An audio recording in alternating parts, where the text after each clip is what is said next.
Olá, pessoal, tudo bem? Eu estou de volta para a gente continuar a nossa conversa sobre sociologia. Estou nessa trilogia trazendo para vocês os clássicos, né, os autores clássicos da sociologia, e a gente vai terminar essa trilogia falando um pouquinho do Weber. O Weber, eu sei, quem já teve aula de sociologia lembra do nome dele, né? O Weber é um dos autores que a gente comenta muito nas aulas. Só fazendo um parênteses, né? Eu nunca tive aula de sociologia no colégio. Eu fui conhecer os autores, logicamente, já na universidade.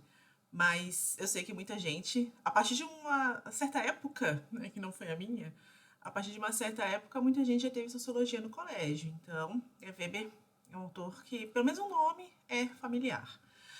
Mas então, né, eu trouxe só algumas questões para falar do Weber, só para lembrar, né, e também para conhecer o que ele fala um pouco dos conceitos e que tem a ver com o nosso cotidiano. Então já vou começar, né, com o primeiro conceito, que se chama ação social. E eu já começo com esse conceito porque eu sei que ele confunde um pouquinho, que é um pouco diferente do que a gente imagina no senso comum. Né? Se no senso comum, quando a gente usa, senso comum assim no nosso dia a dia, né, o que a gente fala no nosso cotidiano. Se eu uso esse termo ação social, imediatamente as pessoas lembram algo relacionado à caridade. Eu lembro muito de rifa, né, que se chamava de ação social entre amigos, né, algo assim. Mas para o Weber, é claro que esse termo não tem esse significado.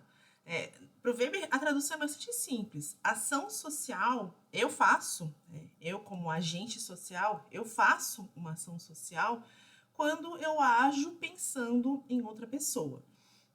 Eu uso exemplos bastante simples do nosso cotidiano para poder ilustrar, né? Por exemplo, eu vou sair de casa amanhã de manhã, então eu sei que no caminho eu encontro certa pessoa. Então eu vou mais arrumadinha, porque eu sei que eu vou encontrar essa pessoa no meu caminho. É uma ação social, né? Então sempre que a gente faz algo levando em consideração outra pessoa, é uma ação social. E aí ele vai, junto com esse conceito, falar de relação social. Relação social deriva dessa palavrinha, desse termo, né, ação social.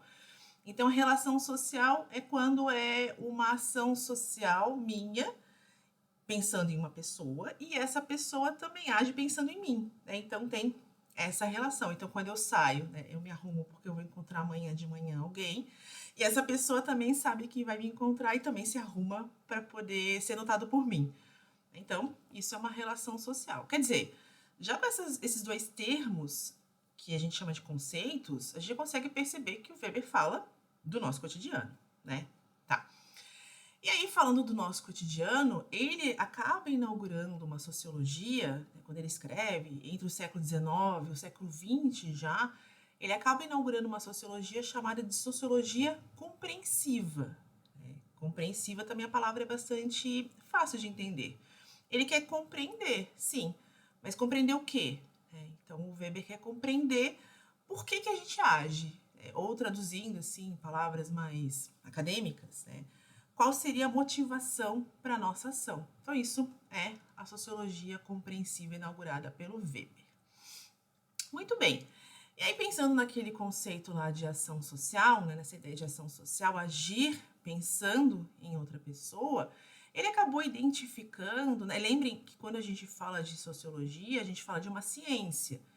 E uma ciência se faz a partir de pesquisa. Então, observando a sociedade, analisando os comportamentos, o Weber acabou identificando 4 tipos de ação social. Assim, digamos que seriam os principais, né? Acredito que vocês vão se reconhecer nesses 4 tipos. Então, primeiro, né, o que é o primeiro tipo de ação social que o Weber trabalha? Ele chama de ação tradicional.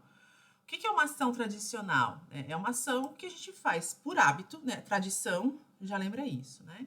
Então, é uma ação que a gente faz por hábito, por costume, por reflexo, né? A gente não pensa sobre o assunto.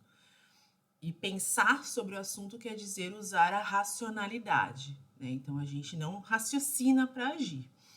Eu uso também exemplos bastante simples, né? Como, por exemplo, quando a gente vai no supermercado e compra determinada marca de leite. Por quê? Ué, porque eu sempre comprei. Então, se a resposta é porque eu sempre comprei, é uma ação tradicional. Claro que isso também, esse tipo de ação acontece em outros ambientes do nosso cotidiano. Aí da ação tradicional, ele fala de uma outra ação, né, que se chama ação afetiva. Ação afetiva lembra, né, uma coisa bonita. Afeto, amor. Ah, já sei, né, quando a gente se declara para alguém. Pode ser, né, pode ser, mas preste atenção na tradução, né?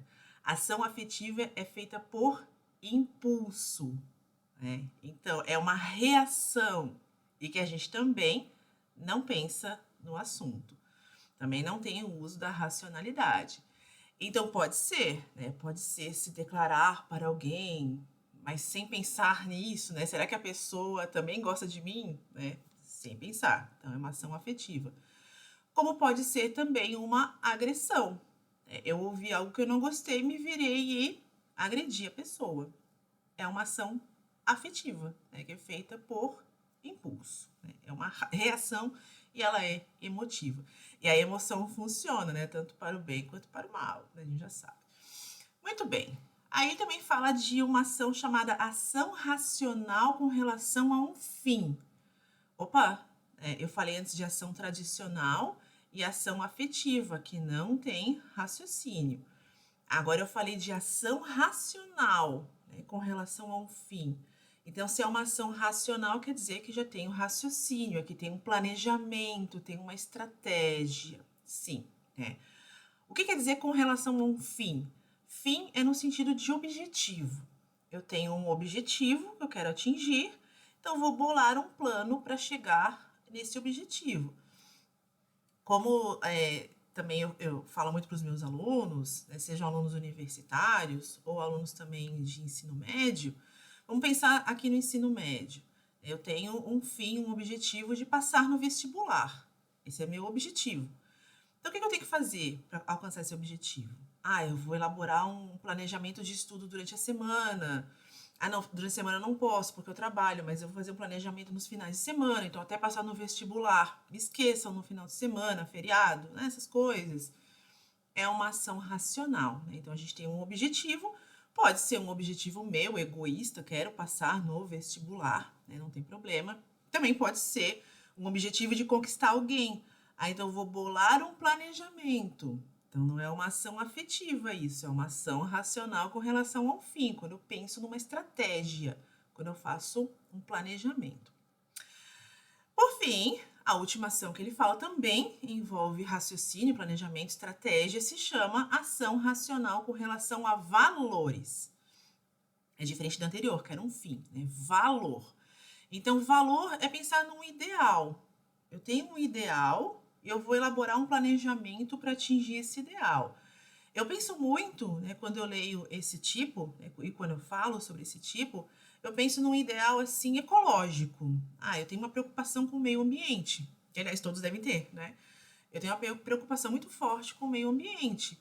E me irrita muito, né, eu moro em casa, aí passa a coleta de lixo na frente da minha casa e tem coleta seletiva. Eu me irrito muito quando no dia de coleta de resíduo comum, né, não reciclável, eu ouço garrafa.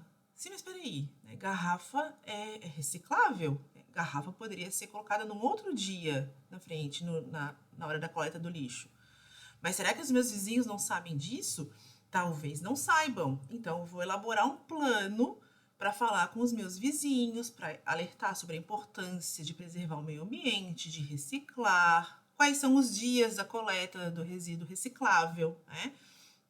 Para daí a gente tentar melhorar a situação aqui da minha rua. Então, eu tenho um valor, que é a preocupação com o meio ambiente. Eu quero fazer, eu planejo algo para atingir os meus vizinhos, para que eles pensem nisso também e também mudem seu comportamento. Ação racional com relação a valores, né?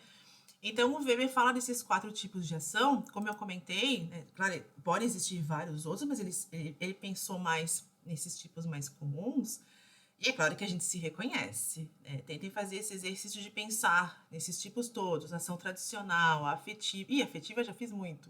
Né? Afetiva, a racional com relação a um fim, a racional com relação a valores. Né? Só para reforçar essa ideia de que o Weber, assim como qualquer clássico de qualquer área, ainda fala sobre o nosso dia a dia. Ainda fala sobre o nosso comportamento. Então, o recadinho de hoje era esse. Agradeço a companhia e a gente se encontra na próxima. Tchau!